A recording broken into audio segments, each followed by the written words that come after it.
वंदे मातरम। नमस्कार, जय श्री राम। समय किसी की प्रतीक्षा नहीं करता, समय की ही सब प्रतीक्षा करते हैं। कोई जाता है तो जो रिक्तता होती है उस रिक्तता को कोई न कोई भर ही देता है।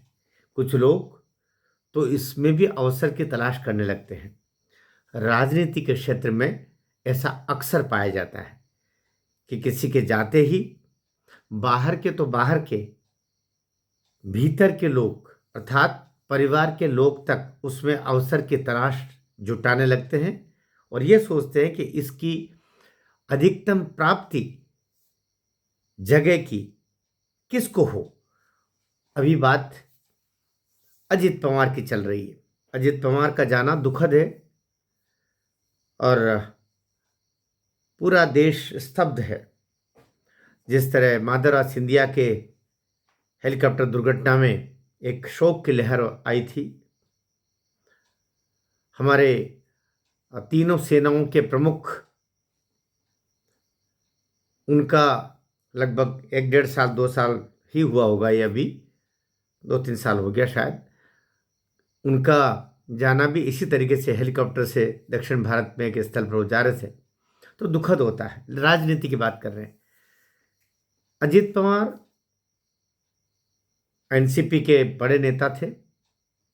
इतने बड़े नेता थे कि शरद पवार जो एनसीपी के संस्थापक थे, वे देखते ही रह गए और पूरी एनसीपी अजित पवार अपने हथेली में उठा के ले गए।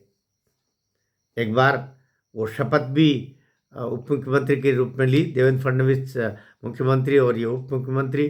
फिर कुछ जादूगर, शरद पवार को जादूगर माना जाता है, इसीलिए उन्होंने कुछ जादू चलाया और भतीजे को फिर से समझा बुझा करके ले करके आ गए। ऐसा पहले हुआ। दूसरी बार अंतोगत्वा वो गया ही गया और फिर लौटे नहीं। तब तक चुनाव आ गए। उससे पहले एकनाथ शिंदे की शिवसेना असली शिवसेना हो गई। अजित पवार की एनसीपी असली एनसीपी हो गई। उधर उद्धव ठाकरे ठन गोपाल होके बैठ गए। इधर शरद पवार देखते रह गए कि भतीजा सब कुछ लूट के चला गया। चुनाव चिन्ह भी ले लिया एनसीपी का दफ्तर, एनसीपी का खाता, एनसीपी के विधायक, सब कुछ चले गए। और इधर खड़े सुप्रिया सुले और शरद पवार, बहरहाल थोड़े से बचे थे, वो भी आखिर में चले गए। हम बात कर रहे हैं कि ये जो रिक्तता आई है, इस रिक्तता को कौन भरेगा, ये सवाल उठ रहा है।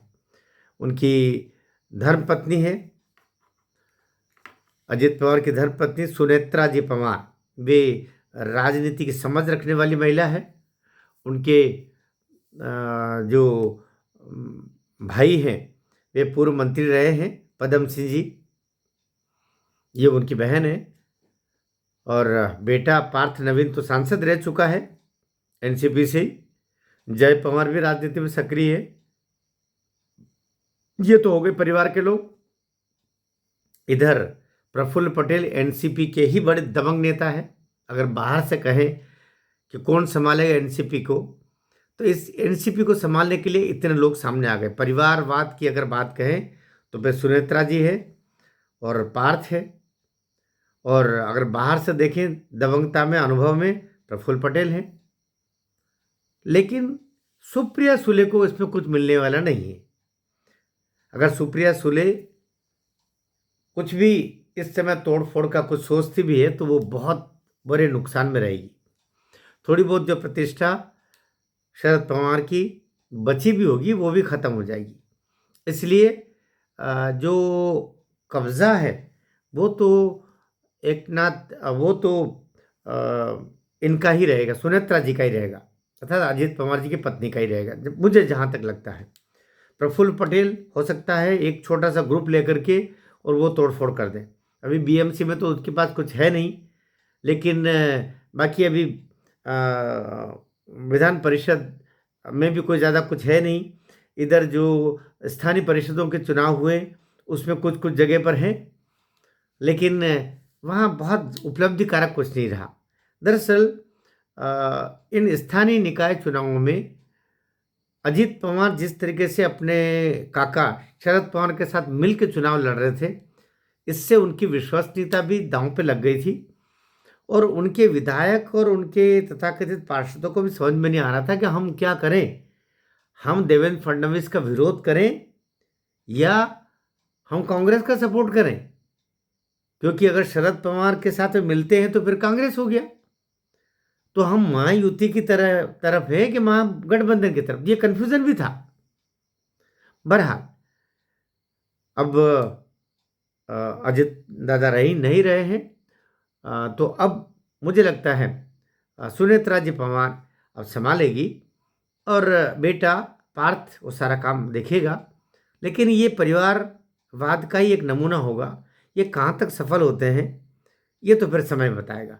आपको अगर इसमें से मेरी मेरी जो विश्लेषण है इस पर ठीक लगा हो तो भी बताइए, और आपका दृष्टिकोण कुछ अलग जाता है तो भी बताइए। भारत माता की जय।